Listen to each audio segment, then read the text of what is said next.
Morning all of you. मैं शिवांगदा मिश्रा। आज हम पढ़ेंगे क्लास 7th की हिंदी का सेकेंड चैप्टर मंत्र। ये कहानी मुंशी प्रेमचंद की है। मुंशी प्रेमचंद बहुत ही बड़े कहानीकार है और उपन्यासक भी है। उन्होंने बहुत सारी कहानियाँ लिखी है और उपन्यास भी लिखे हैं जो बहुत ही प्रसिद्ध है। उनमें से एक कहानी है मंत्र। आइए हम इसके बारे में पढ़ते हैं। संध्या का समय था। डॉक्टर चड्ढा गोल्फ खेलने के लिए तैयार हो रहे थे। शाम का समय था। डॉक्टर चड्ढा गोल्फ खेलने के लिए तैयार हो रहे थे। मोटर द्वार के सामने खड़ी थी कि दो कार एक डोली लिए आते दिखाई दिए। उनके दरवाजे की मोटर मतलब गाड़ी उनके दरवाजे के बाहर खड़ी थी कि उन्होंने देखा कि दो कार एक डोली लेके उनके द्वार पे आ रहे हैं।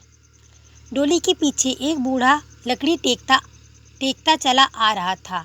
डोली द्वार के सामने आकर रुक गई।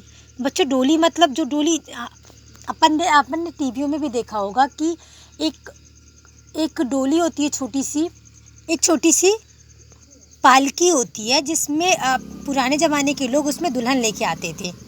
तो उन्होंने एक बूढ़ा लकड़ी टेकता हुआ आ रहा था। डोली द्वार के सामने आकर रुक गई। डोली उनके डॉक्टर साहब के द्वार के सामने रुक गई। डॉक्टर साहब ने दूर से ही गरज, कौन हो, क्या चाहते हो? बूढ़े ने हाथ जोड़कर कहा, हुजूर, बड़ा गरीब आदमी हूँ, मेरा लड़का कई दिन से।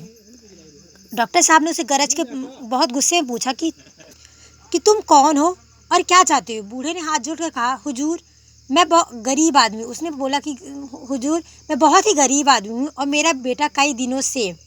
उसने हाथ जोड़कर कहा कि मैं बहुत ही गरीब हूँ और मेरा बेटा कई दिनों से। इतना कहकर ही बुजुर्ग आदमी चुप हो गया। डॉक्टर साहब ने सिगरेट जलाकर कहा, कल सवेरे आना, हम इस वक्त मरीजों को नहीं देखते हैं। बूढ़े ने घुटना टेककर जमीन पर सिर रख दिया और बोला, दुहाई है सरकार की, लड़का मर जाएगा हुजूर, इसने 4 दिनों से आंखें नहीं। डॉक्टर साहब ने सिगरेट जलाकर उससे कहा, ठीक है, कल सवेरे आना, मैं इस टाइम पे मरीजों को नहीं देखता हूँ, तो तुम कल आना, मैं कल देखूँगा।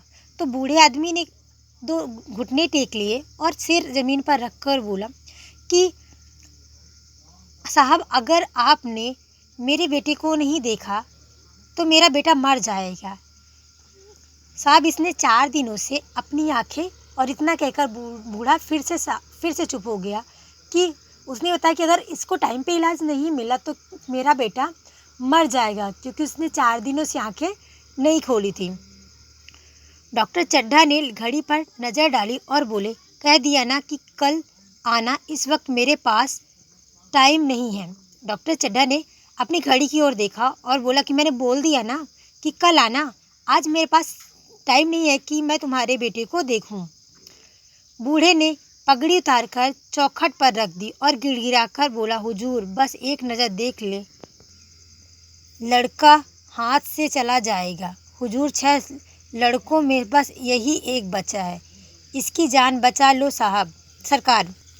बूढ़े ने अपने सर से पगड़ी उतारकर उसके चौखट पर रख दिया और बोला, हुजूर, बस एक बार आप देख लीजिए, एक ही नज़र देख लीजिए, लड़का अगर आपने टाइम पे उसकी इलाज नहीं कराया तो वो नहीं बचेगा। उसने आगे बोला कि हुजूर, मेरे 6 बेटों में से एक यही बचा है,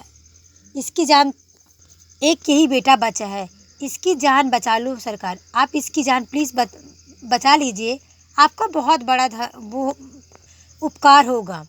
डॉक्टर साहब ने अपने मन में कहा, ऐसे उज्जड देहाती यहाँ रोज़ आते हैं, कोई कुछ भी कहे वे अपनी रटन लगाए रहते हैं, किसी की नहीं सुनते। डॉक्टर साहब ने अपने मन में कहा कि ऐसे उज्जड देहाती मीन्स होता है गांव का गवार। उन्होंने कहा ऐसे गांव के गवार रोज़ आते रहते हैं, कोई कुछ भी कहे पर वह अपनी मन की करते हैं, वह किसी की नहीं सुनते हैं। वे बाहर निकलकर मोटर की तरफ चले। बूढ़े यह कहता हुआ उसके पीछे दौड़ा, सरकार, बड़ा धर्म होगा हुजूर, दया कीजिए, बड़ा दीन दुखी हूँ, संसार में कोई नहीं है, बस यही लड़का सहारा है। और वह इतना मन ही मन कह के बाहर निकल आए। वे अपनी गाड़ी की तरफ चलने लगे, तब भी बूढ़े आदमी ने उनके पीछे दौड़कर कहा, आप इसको बचा लीजिए, किसी की जान बचाना बड़ा धर्म का काम होता है और मुझ पर दया कीजिए। मेरा इस दुनिया में इसके अलावा कोई नहीं है। अगर आप इसे देख लेंगे तो मैं दीन दुखी हूँ।